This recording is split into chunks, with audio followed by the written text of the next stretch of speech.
I'm Sasha, and I'm a junior at Hellgate High School. I'm Cooper, and I'm a junior at Hellgate High School as well. So the project of the greenhouse, it originally started as a garden on the roof of Hellgate, and now we built a greenhouse that's behind the school on the north side of the school.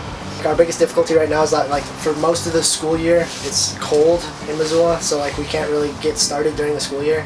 So we think that if we can get more heat in here and actually get stuff growing during the school year, that'll be one of the most important things that people will be able to see and want to participate more. I think personally for me, the scholarship would mean an opportunity to develop Hellgate and the community as a whole, because we would be able to come together and work to develop this really awesome thing that's sitting behind our school right now and isn't really maximized at its full potential.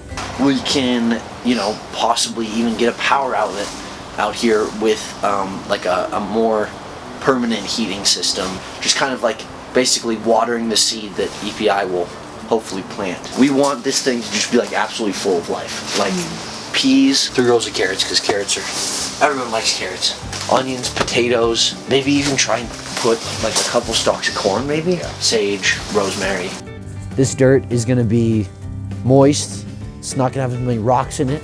It's going to be fertile. SAVE stands for Students Against Violating the Environment, and I've been in SAVE all 3 years, I think, as well as Cooper, since freshman year. SAVE has historically always had almost 30 to 40 people every year. This is really kind of the token of SAVE Club. It's going to be a legacy that we leave, that it's going to be a legacy for other students in the future.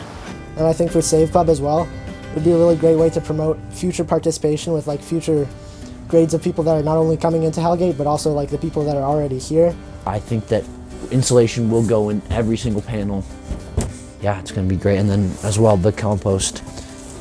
We'll have more compost going on. And if this building's actually warm, that compost can come in here, and it's going to be breaking down much faster. It's going to go into our wonderful beds, which will grow more food, and then more people will see how awesome this is. We'll apply for more funding, more heat. It's going to be incredible. The EPI trip, I mean, man, you see so many people who are passionate about the place that they live, the ecosystems which they interact with, and I think that, this greenhouse, it's about as close to home as we can get. We want people to look at Hellgate and see things growing, literally, figuratively. There's nothing more down to earth, good for you than growing your own food and eating it. It's going to be incredible.